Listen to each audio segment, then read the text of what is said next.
Hello, Tilvani here. Today I wanted to do a little bit of a follow-up video on my Tornado Shot Raider build.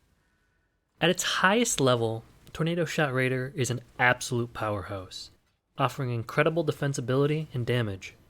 However, a lot of players have been coming to me saying, well, that's great Tilvani, another bow build that performs well on high investment. But can I run this build on just a few X budget? So today I thought we would answer that question. But first off, a little backstory on another big reason I decided to make this video. The next part of this video can get a little rambly, so feel free to skip ahead using the chapter markers. Alright, so basically, every league I play, it seems like I hit a brick wall. I think most players experience this, and Chris Wilson has even said that this is an intended gameplay progression. Early on during a league, upgrades come easily. You go from perhaps a 4-link chest to getting a tabula. And this is an incredibly big damage upgrade, potentially even doubling your damage from where you were at to begin with. The league goes on, and eventually you've picked up a lot of upgrades, from build-enabling uniques like Omniscience, to powerful rares like a +2 Tri-Elemental Bow. However, eventually we all reach a point in the league where our next upgrade is essentially unobtainable. For each of us, that point is a little different. Someone who plays more casually may have a tabula as their endgame chest, since they can't play enough to afford a 6-link chest. For players like me, however, that point is often mirror tier gear. Sure, I could slave away for 10 hours a day to farm out one 6% damage upgrade a week. However, that prospect is rather daunting and doesn't sound all that appealing. So it is usually about this point in the league where I find myself baited into gambling of some form. Whether it be harvest gambling House of Mirrors, double voling a Mage Blood, or gamble crafting for insane gear. This league I tried out the latter, so I sold off my headhunter, I sold off my 100x plus bow, and began gamble crafting for a new bow. 6 hours later, and hundreds of exalts down the drain, I was out of currency, and no closer to an upgrade than when I started. In fact, I found myself in an embarrassing situation where I no longer had a headhunter or a high-end bow to run content with. The moral of the story here is, just say nay to gambling. However, it did put me in an interesting position. I could rage quit the league as I've done quite often in the past, which is a pretty fatal flaw if you ask me, Chris, as people who quit the league 3 weeks in are less likely to be in-game spending their hard-earned cash on microtransactions. Or, alternatively, I could set out and try to figure out how I can make my Tornado Shot Raider work on a very low budget, while at the same time keeping all of the bells and whistles that made it great defensively, such as capped spell suppression, chaos resistance, and full ailment immunity. So I got to work theory crafting, and I think I've come up with a great solution for you guys. Now, I'm going to be very upfront with you. You're not going to be running Wave 30 Simulacrums or 6-man scaled Feared Invitations on this budget version of the build. However, you should be fine to run most mapping content in the game, including even Guardian maps. When I was writing up this guide, not a single item in the build was over 2x individually. Although I suppose 6-linking your chest/bow might cost a little more than that, and if you want to use a Tornado Shot Enchanted Helm, that might get a little expensive as it is a meta skill this league. Ultimately, I cannot guarantee the price of anything listed in this video, as anytime someone releases a video on a build, the price of items are likely to rise. However, most of these items are just random rares, and that will give you quite a bit of flexibility on which pieces of gear you want to get your stats on. So you should hopefully be able to find something that works for you. So with all of that out of the way, let's get into the build. As you can see here, I've doctored up a PoB for our budget build.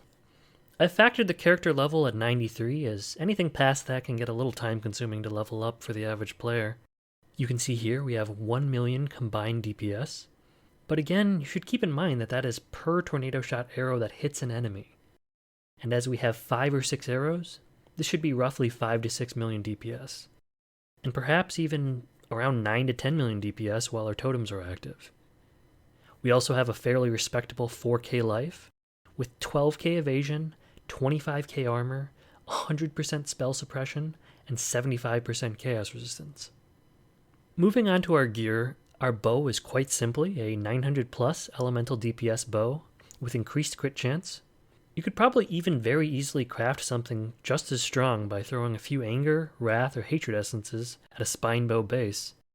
You'll note that as this is the budget version of the build, there are no +1 or +2 arrows, as those drastically increase the cost of a bow.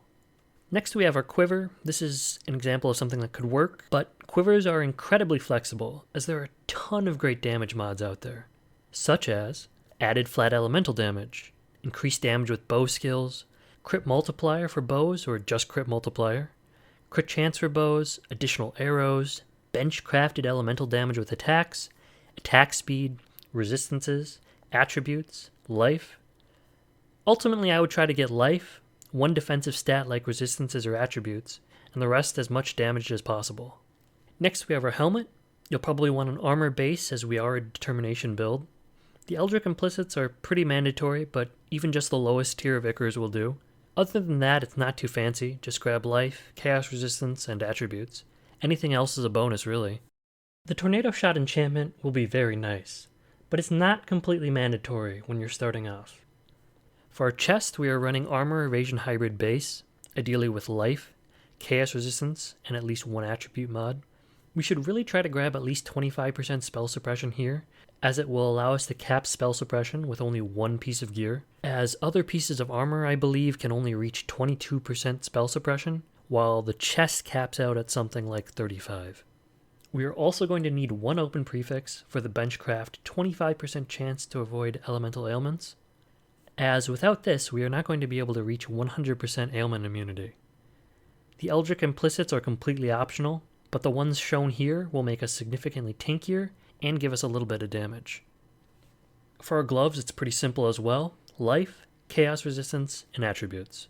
The Eldritch implicits, again, are completely optional, but without them, you are going to be missing out on quite a bit of damage. Since Tornado Shot has so many projectiles, a 15% chance to intimidate on hit is very likely going to maintain 100% intimidation uptime on bosses. For our boots, we have our good old Dark Ray Vectors. These things are incredibly powerful for the price tag, as they give us significantly increased damage, movement speed, and evasion with all of the frenzy charges we are running. Ideally try to get these enchanted with lightning damage if you haven't killed recently, although damage penetration is okay as well. Alright, onto our jewelry. Our amulet is Crystallized Omniscience, obviously, with a high roll on the Omniscience requirement being fairly mandatory. The anointment we have chosen is again Sovereignty, which is 3 oils, and this will give us access to both offenses and defenses. Our rings are pretty basic, attributes, life, and chaos resistance. Make sure you have an open prefix for the benchcraft non-channeling skills have -7 to total mana cost, as this will allow us to basically cast Tornado Shot for free. Finally, we have our belt, which is going to be your run-of-the-mill Stygian Vise, with chaos resistance and strength. And if you can squeeze it on there, the benchcraft increased elemental damage with attacks is pretty strong as well. For our flasks, we are running Diamond, Granite, Silver, and Jade, as this gives us access to both damage and defenses. Finally, for our jewels, we are running 2 Inspired Learnings, since this is a budget build and we aren't likely to have a headhunter. We are also running a Conqueror's Longevity, which will make up for the last 5% spell suppression and ailment immunity we need. So as you can see on the tree, it's pretty similar to the endgame version. However, we are not running any cluster jewels, as those can get pretty expensive, and we're not grabbing any of the traditional Lionized Fall nodes, as we are running Inspired Learnings instead.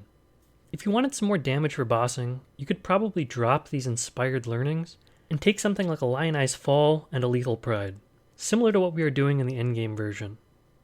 For our skill gems, we are running 2 Tornado Shot setups, one which we will be self-casting, and a second for totems, which will fire every single time we attack.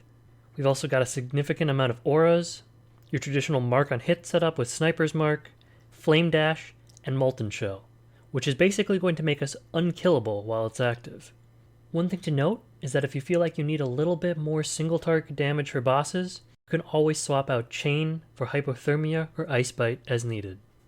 Alright, finally I thought I would close the video with a run through of Lair of the Hydra to showcase the build's potential on low investment. I'm using some of the shambled remains of my high-end build. I have removed the Forbidden Flesh Jewel, which gives additional arrows. I'm running a Wind Ripper, which is literally a trash can bow with like 200 elemental DPS. and I don't even have a belt equipped. I punched all of this into a separate POB, and the damage shown here should be very comparable to what is featured in the budget POB. So without further ado, let's run this map. One of my captain's organizations. I'm not up to that just yet.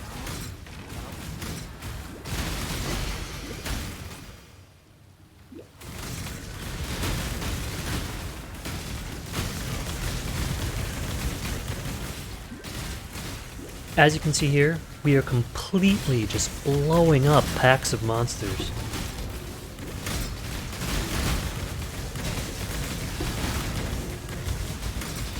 And once we get some inspired learning stacks, we are absolutely zooming.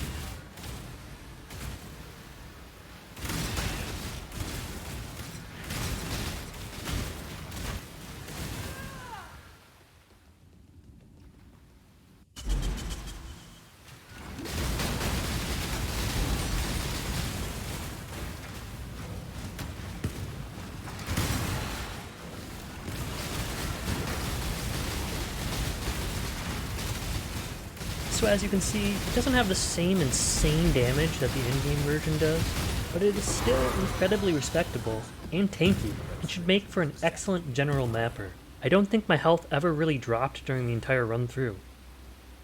If you enjoyed this video, do be sure to hit that like button. Thank you for watching, good luck with your league, and I'll see you in the next one.